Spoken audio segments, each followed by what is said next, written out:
excuse me, sit here? Sure. You see the doctor?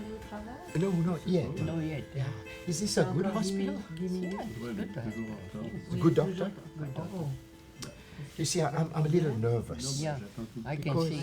yes, I'm nervous about explaining to the doctor yeah. what is really wrong. Because I have a burning Anxiety. stomach. Anxiety. No, burning heart, Burning burning heart. stomach in the morning, in the afternoon, and evening. Caleb Majuskin? There's definitely a level of ease that's present. Il y a un niveau de confort lorsqu'on s'exprime dans sa langue maternelle. Tout d'abord, on a un vocabulaire beaucoup plus précis. C'est important quand on essaie d'expliquer des symptômes, ainsi que les émotions que l'on ressent, parce que la description de ces symptômes joue un rôle important quand il s'agit d'interpréter ce qui vous arrive au plan médical et émotionnel. Si on parle d'une personne qui a des problèmes de santé mentale et à laquelle on demande de parler dans sa langue seconde, ce n'est pas du tout la même chose. Ce n'est pas le même genre d'émotion que vous allez exprimer, la même précision dont vous avez besoin.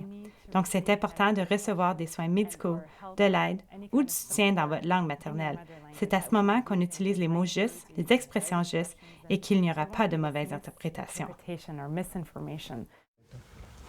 C'est bien. Jean-Yves Bernard? Oui, Bonjour. c'est Ça fait bon. longtemps? Oh, he speaks French. Yeah. Oui. Oh, I'm so happy because I was, comment dirais-je, Ne- worried. Nerveux, inquiet. Inquiet. Inquiet. Oh, Derek vous parlez Kenny? français? Oui. Bonjour, monsieur. Bonjour. Ça va? Ça va, monsieur? Vous parlez français? Ben oui. Oh, quel soulagement, merci. OK, on s'en va à la première Merci, droite. monsieur. Première porte à droite. Bien, dans notre communauté, il y a évidemment des francophones qui viennent de partout. Donc, il y a des francophones de souche, là, que les parents viennent du nord de l'Ontario, dans le coin de Hearst, puis Kapuskasing. Mais il y a évidemment des francophones qui viennent d'un petit peu partout dans le monde. Et puis, le plus que le temps avance, le plus qu'on a des immigrants qui proviennent peut-être de l'Haïti ou du Cameroun ou de l'Afrique. Donc, il y a des francophones qui ont peut-être des différents accents, que la langue maternelle n'est peut-être pas le français, mais peut-être le créole ou peu importe. Et puis, la deuxième langue est le français. Et ensuite, c'est l'anglais. Donc là, il y a déjà des difficultés qu'ils peuvent connaître au niveau de l'acquisition des langues, parce que là, le niveau de confort entre le français et l'anglais, bien, c'est déjà le français. Donc, si on peut mieux desservir ces clients-là, ça serait évidemment l'idéal. Ben, quand j'ai fait quelques stages dans le nord de l'Ontario, dans des petites communautés, souvent c'est des communautés avec des mines. Puis je sais que la frontière du Québec est vraiment proche. Il y a beaucoup de Québécois qui viennent pour travailler. Puis dans beaucoup de cas, ils peuvent parler l'anglais à l'ouvrage, mais c'est vraiment les termes reliés à leur emploi. Dans leur vie quotidienne, c'est plutôt en français, donc ça serait difficile pour eux de s'exprimer en anglais à l'hôpital. Peut-être qu'ils ont peur d'aller à l'hôpital parce qu'ils savent qu'ils vont devoir s'exprimer en anglais. Et donc, peut-être ça prend plus de temps afin qu'ils peuvent se présenter à l'hôpital et donc leur maladie peut s'empirer. Alors, je pense qu'il est très important que quand ils arrivent à l'hôpital, qu'il y ait une offre de service en français très évident parce que ça leur donnerait plus la chance de mieux s'exprimer, de se sentir plus confortable et de pouvoir aider leurs problèmes de santé.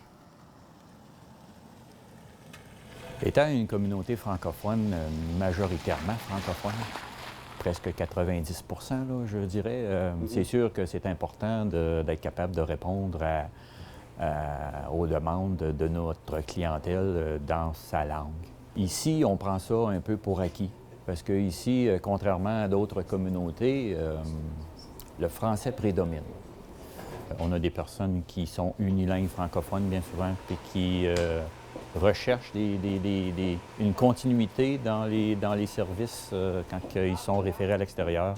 Puis si quelqu'un dans une autre communauté vient et voudrait avoir des services en français, dans un monde idéal, tout le monde, tous les organismes publics devraient être capables d'avoir des ressources humaines qui sont capables de procurer les services aux gens lorsqu'ils les ont besoin. Parce que bien malheureusement, c'est pas le cas à bien des endroits. C'est pas aussi haut dans la liste de priorités que ça devrait être? Oui, bien ici, à Hearst, la majorité des gens sont francophones. Alors, ils exigent des services en français, puis ils ont droit aussi, étant donné la loi sur les services de santé en français. C'est important parce que même en Ontario, c'est pas tout le monde qui sont bilingues. On pense par exemple aux jeunes enfants de 0 à 6 ans, 7 ans, avant de l'apprendre comme langue seconde à l'école. Les gens, ils ne savent pas nécessairement communiquer dans la deuxième langue. Puis je pense aussi aux personnes âgées, là, peut-être les gens plus vulnérables, ils n'ont pas nécessairement de la facilité ou peut-être qu'ils ne comprennent pas non plus l'anglais.